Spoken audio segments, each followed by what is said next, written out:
which is why in poetry the theme of the evanescence of the world is beautiful.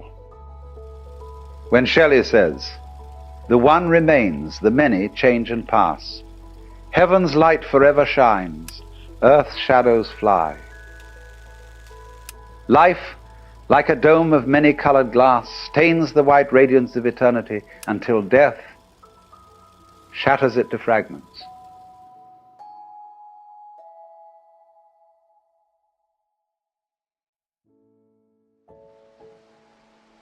Now, what's beautiful in that? Is it heaven's light that shines forever? Or is it rather the dome of many-colored glass which shatters? See, it's always the image of change that really makes the poem. The fact that things are always running out, that things are always disappearing, has some hidden marvel in it.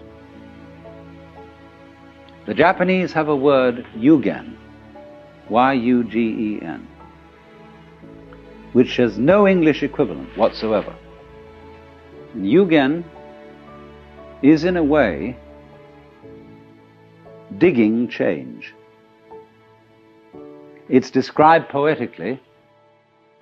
You have the feeling of Yugen when you see out in the distant water some ships hidden behind a far-off island.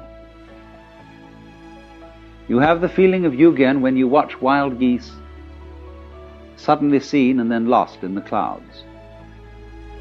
You have the feeling of Yugen when you look across Mount Tamalpais and you've never been to the other side and you see the sky beyond. You don't go over there to look and see what's on the other side. That wouldn't be Yugen. You let the other side be the other side. And it evokes something in your imagination, but you don't attempt to define it, to pin it down. Yugen. So in the same way, the coming and going of things in the world is marvelous. They go. Where do they go? Don't answer, because that would spoil the mystery. They vanish into the mystery. But if you try to pursue them, you've destroyed Yugen. Like I remember when I was almost a child in the Pyrenees, in the southwest of France, we went way up in this gorgeous silence of the mountains. But in the distance we could hear the bells on the cows clanking. And somehow those tiny sounds brought out the silence. And so in the same way, slight permanences bring out change. Life is life, you see, just because it's always disappearing. Supposing suddenly, by some kind of diabolical magic, I could say zit, and every one of you would stay the same age forever. You'd be like Madame Tussauds waxworks. You'd be awful. In 1,000 years from now, what beautiful hags you would be. So, the trouble is that we have one-sided minds. And we notice the wave of life when it is at its peak or crest. We don't notice it when it's at the trough, not in the ordinary way. It's the peaks that count. Take a buzzsaw. What seems important to us is the tips of the teeth. They seem to do the cutting, not the valleys between the teeth. But do you see, you couldn't have tips of teeth without valleys between them. Therefore the saw wouldn't cut without both tips and V-shaped valleys. But we ignore that.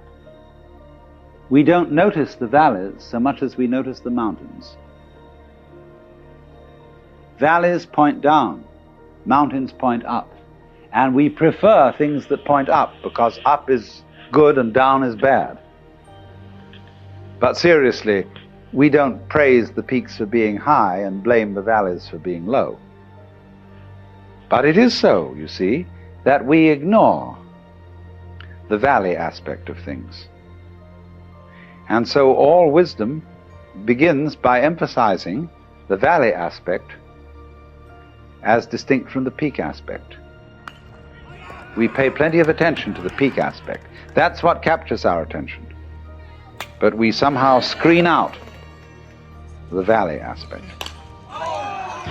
But that makes us very uncomfortable.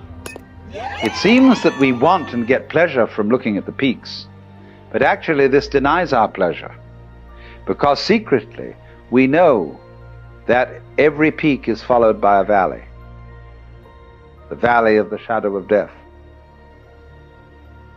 And we are always afraid, because we are not used to looking at valleys, because we are not used to living with them.